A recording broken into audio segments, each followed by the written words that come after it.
कुरान और फुरकान अजीम है जिसने इंसानों पर दुनिया और आखिरत की हकीकतों को बहुत ही वाज़ेह अंदाज में पेश किया है। अक्सर हमें याजूज माजूज के बारे में सुनने को मिलता है, लेकिन अक्सर लोग उनकी हकीकत से बेखबर हैं कि आखिर याजूज माजूज कौन है।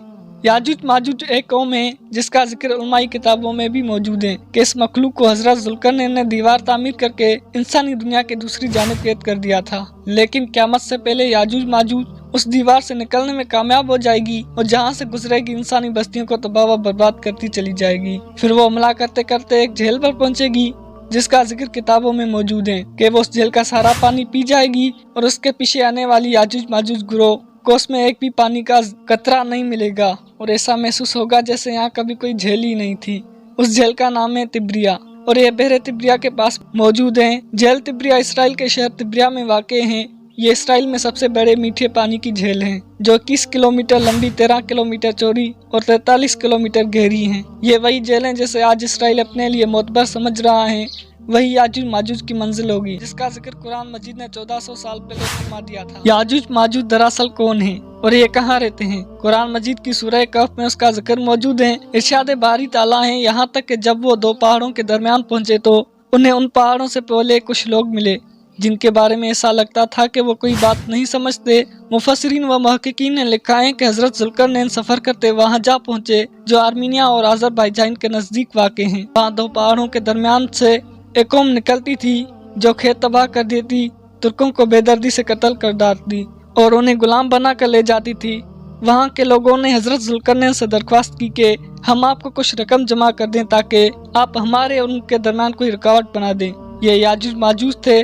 कुरान मजीद में इरशाद बारी ताला हैं, उन्होंने कहा, ए जुल्करनैन, याजूज और माजूज इस जमीन में फसाद फैलाने वाले लोग हैं, तो क्या हम आपको कुछ माल पेश कर सकते हैं जिसके बाद आप हमारे और उनके दरमियान कोई दीवार बना दें। उस पर हजरत जुल्करनैन ने जवाब दिया, अल्लाह ने मुझे जो इख्तियार अता फरमाया है वही मेरे लिए बेहतर है, लिहाजा तुम लोग मेरी मदद करो तो मैं तुम्हारे उनके दरमियान एक मजबूत दीवार बना दूंगा। फिर हजरत जुल्करनैन ने लोहे के बड़े बड़े टुकड़े दोनों पहाड़ों के दरमियान खड़े किए और लोगों से कहा कि उनको जलाओ। जब वो रेड हो गए तो उस पर बिगला हुआ तांबा डाला गया ताकि लोहे के टुकड़े मजबूती से आपस में जुड़ जाएं और चिकनाहट के सबब कोई उस पर चढ़ ना सके।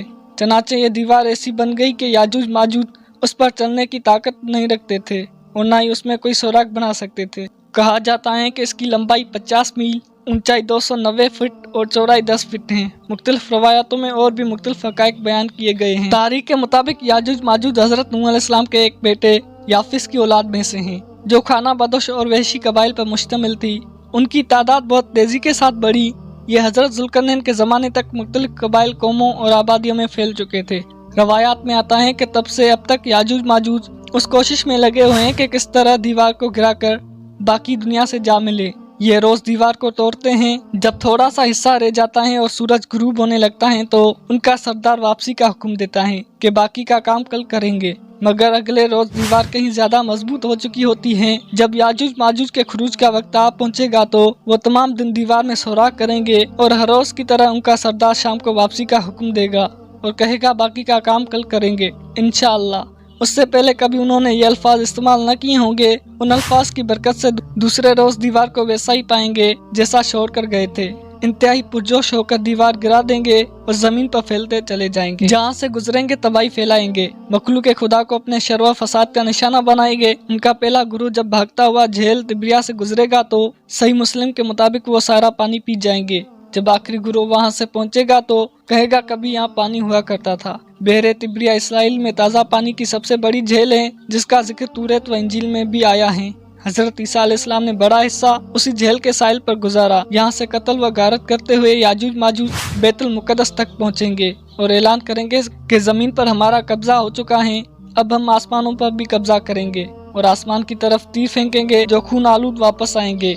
कोई उनका मुकाबला न कर पाएगा। हजरत ईसा अलैहिस्सलाम अल्लाह के हुक्म से मुसलमानों को लेकर कोतूर पर पनाह लेंगे और आम लोग महफूज मुकामात पर बंद होकर अपनी जानें बचाएंगे। हजरत ईसा अलैहिस्सलाम तमाम मुसलमान मिलकर अल्लाह से दुआ करेंगे कि ये उनसे जान छुड़ा दें। फिर अल्लाह ताला उनकी गर्दनों में के एक कीड़ा पैदा करेगा जो उनकी मौत का बायस बनेगा। पूरी जमीन उनकी लाशों से भर जाएगी फिर अल्लाह के हुक्म से बारिश बरसेगी जो जमीन को उन तमाम लाशों से पाक कर देगी। याजूज माजूज के निकलने का वक्त ज़हूर मेहदी और खिराज दज्जाल के बाद होगा। उस वक्त हजरत ईसा अलैहिस्सलाम नाजिल होकर दज्जाल को कत्ल कर चुके होंगे और यही वक्त होगा जब क़यामत करीब होगी। दुआ है कि खुदा अपने हबीब सल्लल्लाहु अलैहि वसल्लम के वसीले से हमारा खात्मा ईमान पर करे और कुरान के एक एक लफ्ज़ को समझें, उस पर अमल करें और उसकी तबलीग व इशाअत करें।